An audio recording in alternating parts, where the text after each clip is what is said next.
What was the criteria involved in conceiving the film that would be a right story to tell us Disney's marks 100 years? So, oh, go ahead. So we felt like what would be perfect to celebrate the 100th anniversary of this film was first to look back at our legacy. And that was the idea to pin up an image from each one of our films, put them on one bulletin board, get a look at all the history of it all, and see the different styles and all that we have done over the years. But what that led us to is then seeing this common thread of characters wishing on stars. And so that became the inspiration. We also felt like what was there guiding us and whispering is like, it should be about wishing. Fawn, introduce us to the Kingdom of Roses. Where is it located, and why do people come from all over the world to join this community? Kingdom of Roses is a magical place where there's a sorcerer king who has an ability to grant people's wishes. So people come from all over the world. You know, I would too if this place exists, and that is the main reason we pick a location as an island in the Mediterranean Sea off the coast of the Iberian Peninsula. So we can make it believable that people can come from Europe, from North Africa, and multiple cultures can converge there. Chris, describe the research that was done and the deep dive into Disney's legacy that led to the idea of the Stars and Wishes. So in every film, we do so much research, and we do scientific research. Some of the scientific research was studying stars. And one of the things that we found out that we are all made of stardust. And so we thought that's an incredible thing that connects us all, that connects us to the stars. And it also, as in one of our songs, it's called I'm a Star, where you get the idea that we all have that magic of the stars and the magic of the universe within us. We all have that power. Fawn, who is Asha? What's she like? And what is her greatest goal when we meet her? Asha is driven. She's a smart young woman, and she has a great sense of humor. When we meet her in the story, she is working really hard, practicing on her interview with the king, the great King Magnifico. She dreams of working for him because she believes that he does this great thing of granting people's dream, making their wish come true, and she wants to be part of it.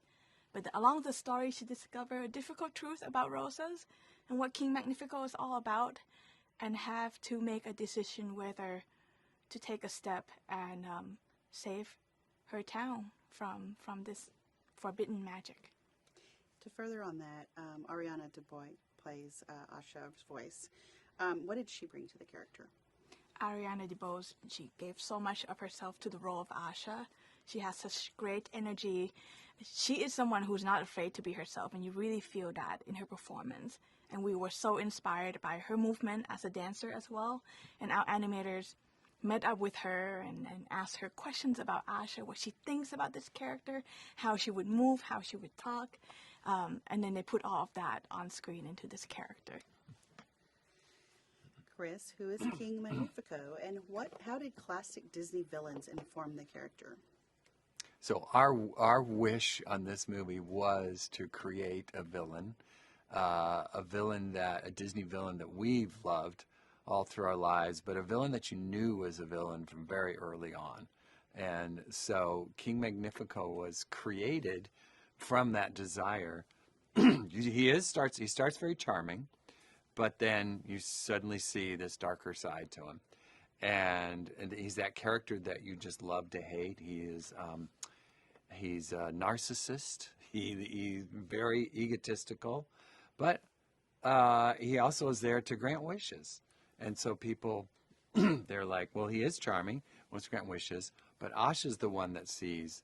She pulls the veil off and finds out what he's really up to, who he really is, and that is her journey throughout the film, as to sort of to stop him from what he's going to ultimately do. And Chris Pine voices King Magnifico. What does he bring to the character? So when we were starting with King Magnifico, we were thinking about who an actors can be.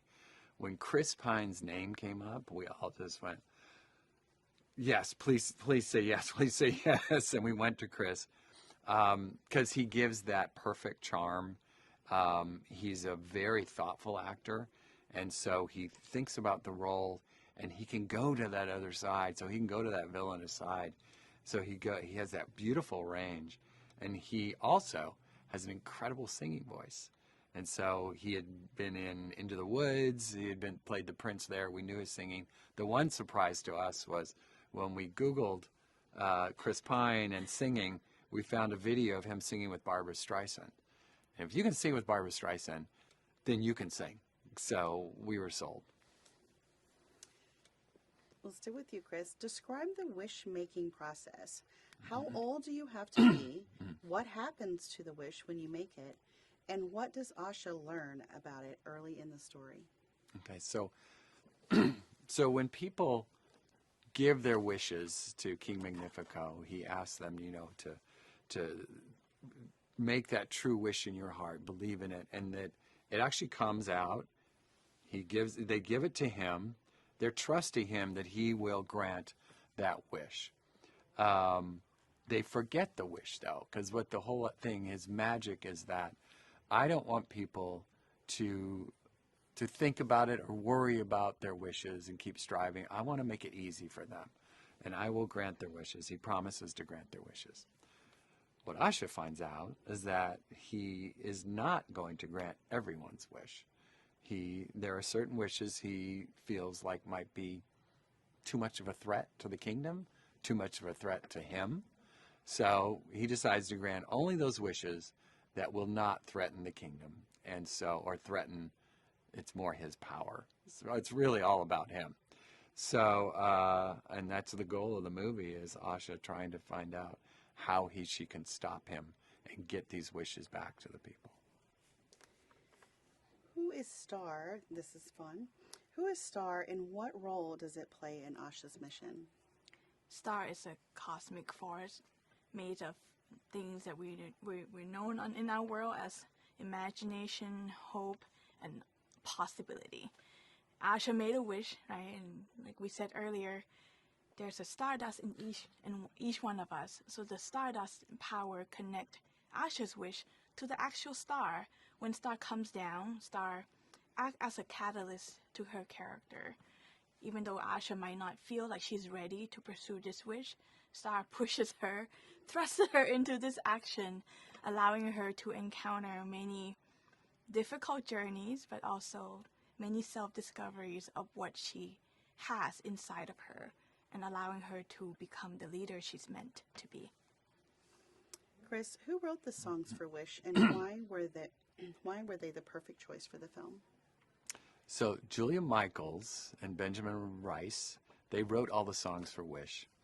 And why they were so perfect is that Julia is a big Disney fan, knows all the Disney music and the Disney movies. So she brought, which is what we want to do at the movie, is honor the legacy, but also honor the contemporary innovations and sounds. She brought both of that. She brought that beautiful legacy to the sounds, this kind of classic sound, and yet this contemporary sound that you've got, this other thing. So she was the perfect person. They both were the perfect people to really do everything we wanted to do with this movie. Fawn, describe the song I'm a Star. What happens, and what are the creatures conveying to Asha? The song I'm a Star explains how a person's wish can pull down an actual star. But because Star doesn't talk, it is explained through the gift of speech that Star granted to animals, plants, all around Asha in this magical forest.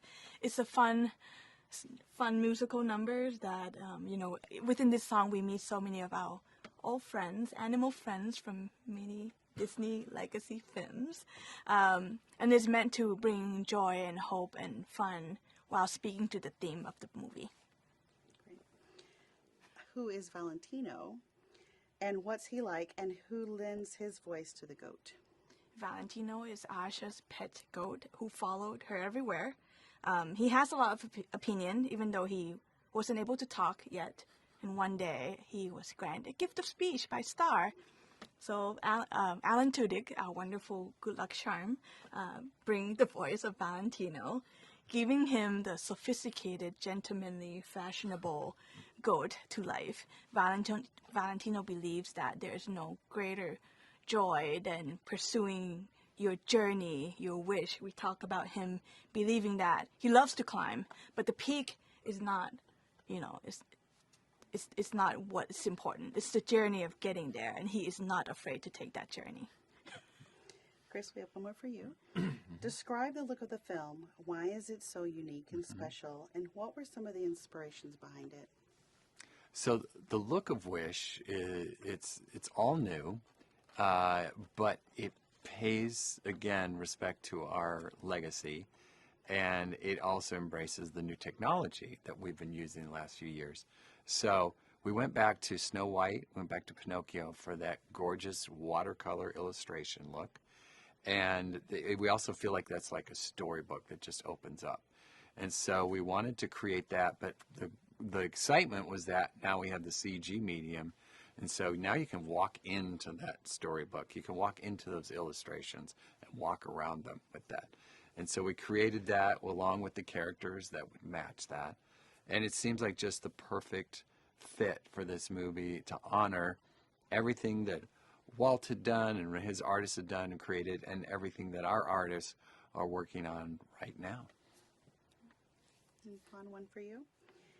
How does Wish embrace Disney's rich legacy while looking ahead to the future? Wish embraced the legacy through the beautiful watercolor look of the film, and we embrace the future by telling the new original story with original characters and songs, and we create many new technologies to make this film possible. And we hope that the new generations of filmmakers can take all the discoveries and, make many wonderful future awesome films.